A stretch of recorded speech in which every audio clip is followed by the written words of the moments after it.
Экономические сложности не должны стать препятствием для выполнения майских указов президента. В Москве прошел форум Общероссийского народного фронта. В очередь электронную. Постановка детей на учет для зачисления в детские сады стала одной из главных тем видеоконференции под председательством вице-премьера Ольги Голодец.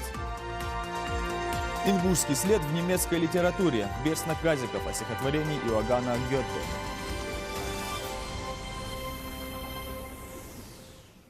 Здравствуйте, это новости 24, в студии Ахмед Хашигульгов. Президент России Владимир Путин сегодня принял участие во всероссийском форуме, который проводит движение «Народный фронт». Путин заявил, что все рациональные идеи, которые будут выдвинуты общественниками, он учтет при подготовке послания Федеральному собранию. В форуме приняли участие главы министерств и ведомств. Приехала на конференцию и делегация из Ингушетии. Одной из тем, которой коснулся президент, значение инициативы на местах.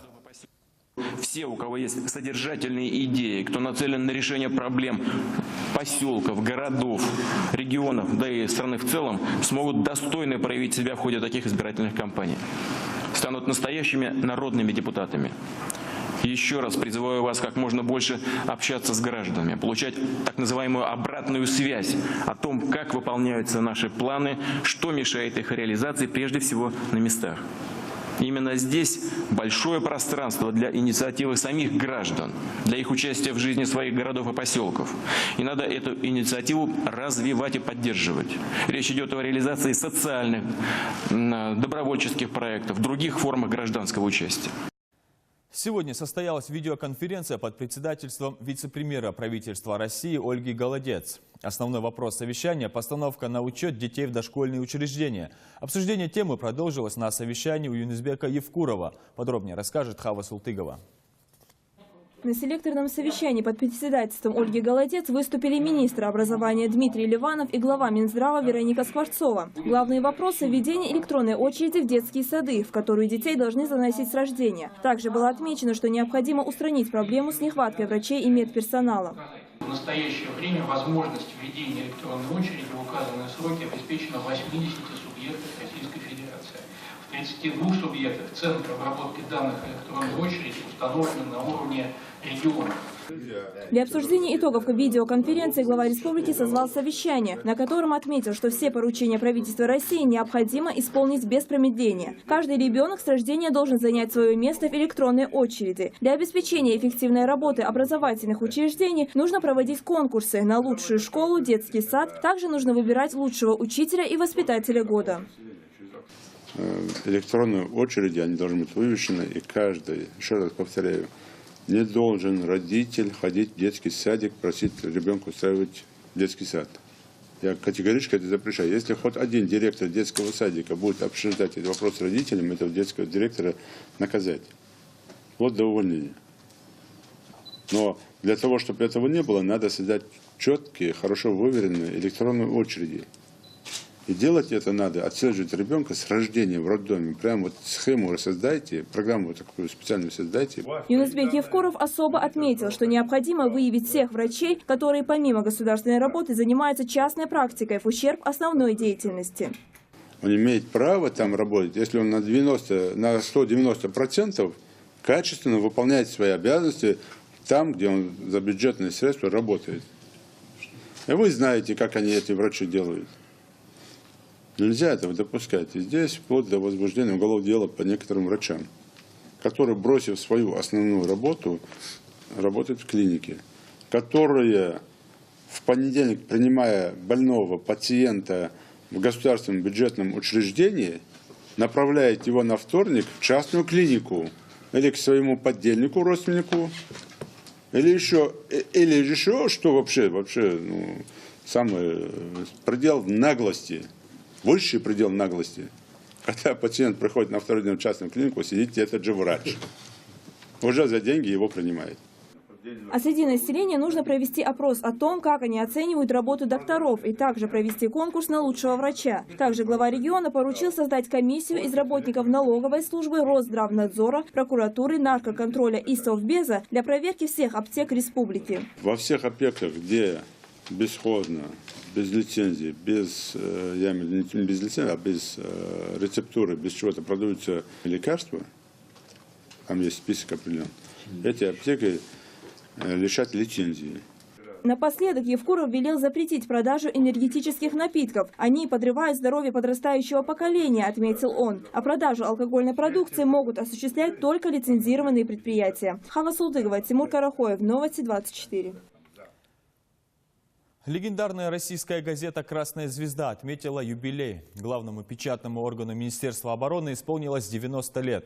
Кому-то может показаться, что у сотрудников этой газеты сугубо гражданская профессия. Но это далеко не так. Репортеры «Звезды» работают во всех горячих точках. В честь праздника в Центральном театре Российской армии прошло большое торжество, в котором приняли участие министр обороны Сергей Шойгу. Лейла Гайсанова продолжит тему. «Красная звезда» за 90 лет никогда не меняла свое название. У газеты даже есть свое боевое знамя.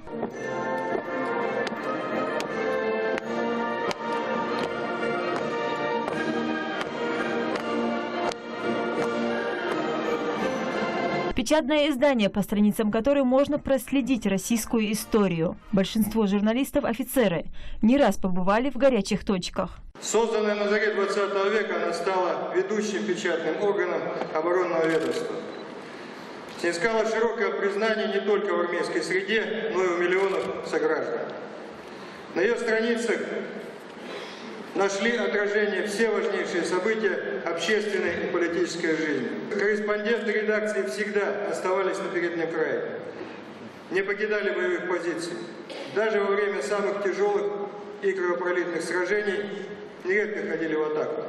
В этой газете работают люди, которые разбираются в том, что происходит на передовой, и оперативно передают информацию. Писатели тоже освещали происходящее в стране события. Константин Симонов, Александр Твардовский и не только. Они прошли Великую Отечественную корреспондентами «Звезды». Сотрудников «Звездочки», так называют ласково газету, не только поздравили, но и наградили. За высокие показатели в производстве полиграфической продукции, осуществление активной деятельности в сфере культуры и средств массовой информации в интересах вооруженных сил Российской Федерации объявлена благодарность коллективу открытого акционерного общества «Красная звезда».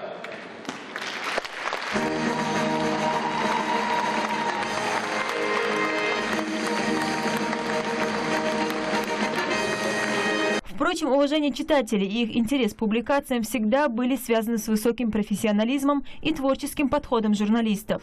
Людей всегда волновало, что и как пишет об армии газета. Для статьи «Звездочки» вообще характерно желание докопаться до сути проблемы. По ее критическим публикациям не раз принимал кадровые решения и министр обороны. За метким словом журналисты никогда не лезли в карман. Перефразируя слова из песенки фронтового репортера, который в 1942 году написал Симонов: «И выйдут без задержки на утро, как всегда, российская газета и «Красная звезда». Лейла Гайсанова, Новости 24.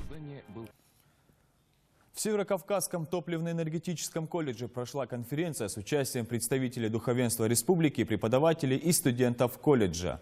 Наркомания, терроризм и умыкание невест – вот главные темы, которые затронули на конференции организаторы и участники. Искали представители духовенства, да и просто гости форума, выходы из сложных ситуаций, в которые попадают молодые люди. По мнению имамов, безделие и незанятость молодежи, а также постоянное виртуальное общение и облуждание в социальных сетях становятся причинами отстранения детей от реальной жизни. Сейчас проводим вот такие мероприятия, вот такие профилактические меры, которые связаны действительно с тем, чтобы человек, молодой человек, либо кто бы он ни был, да, либо девушка, парень, они входят во взрослую жизнь, и им это необходимо знать. Краевед Берснак Газиков представил материал, посвященный исследованию стихотворения Иоганна Гёте, которое написал об ингуше и его папахе. Газиков подробно разбирает историю создания стихотворений и поделился об этом с нашим корреспондентом Светланой Томовой. Краевед Берснак Газиков уже много лет переводит отрывки об ингушах, которые встречаются в немецкой литературе. Ингушское изречение «Над своей шапкой я вижу только небо» записал в 1811 году путешественник и ученый Мориц Энгельгард во время поездки на Кавказ. Вернувшись домой, он написал книгу. В ней есть глава под названием «Посещение Энгельгардом Галга ингушей». Мориц Энгельгард, он отметил своем, значит, отчете о природе Ингушетии, о обычаях ингушей, красоту края. И среди всего отметил также и то, что когда ингушу предложили покориться, то этот ингуш ответил коротким ответом: «Я над своей шапкой вижу только небо». Интерес к этому путешествию был настолько велик, что глава об Ингушетии вошла в сборник «Сокровищницы Востока», вышедший в Германии в 1814 году. Энгельгард в восторженных тонах описал природу Ингушетии, некоторые обычаи, сделал рисунки храма Тхабаерды и сторожевых башен Галай-Куашки. И самое главное, отметил характерные черты ингушей. Изречение мужчины, который предложение о покорности отклонил кратким ответом: «Над своей шапкой я вижу только небо», вдохновило Гёте, и он написал стихи, в которых изображается свободно первозданный образ жизни ингуша. «Оставьте меня скакать в моем седле, а вы сидите дома в своих хижинах, шатрах, а я скачу радостно во все дали, и над моей шапкой только звезды». Папаха для ингуша — понятие святое, и поэтому отношение к ней в высшей степени уважительное и трепетное. Она олицетворяет собой свободу, честь и достоинство. Снять с ингуша папаху считалось величайшим оскорблением и позором, которые смывались только ценой жизни. Носить ее должен был тот, кто считал себя мужчиной. Конечно, в последние годы соблюдению этой традиции уделяется меньше внимания, но знать ее значимость и ценность мы обязаны. Светлана Томова, Илес Досхоев, Новости 24. В Доме культуры Назрани прошел спектакль Национального театра Республики Адыгея имени Ибрагима Цея. Затем пресс-конференция с руководством театра. Подробности в сюжете Заремы Бековой. В спектакле под названием «Лавина» турецкого драматурга Тунжера Джуджиноглу поднимается проблема нравственности в различных жизненных ситуациях. Критическая масса уже назрела, но давлеет над человеком. А маленький человек, часть природы, начинает бороться с этой стихией и побеждает. Труппа приехала к нам впервые по приглашению председателя Ассоциации театров Юга России Михаила Базоркина. Он предложил творческий обмен, чтобы в Ингушетию приезжали театры из разных регионов, а наши театры, в свою очередь, будут ездить со своими постановками к ним. Люди будут знакомиться с творчеством соседних республик, а сами артисты смогут обменяться опытом с коллегами. Впервые Адыгейский театр национальный в Ингушетии. Это, на мой взгляд, не просто так, да, вот, не просто событие. Улучшает взаимоотношения, дружеские отношения между нашими народами. Это обмен культурой. Я очень рад, что мы приехали сюда.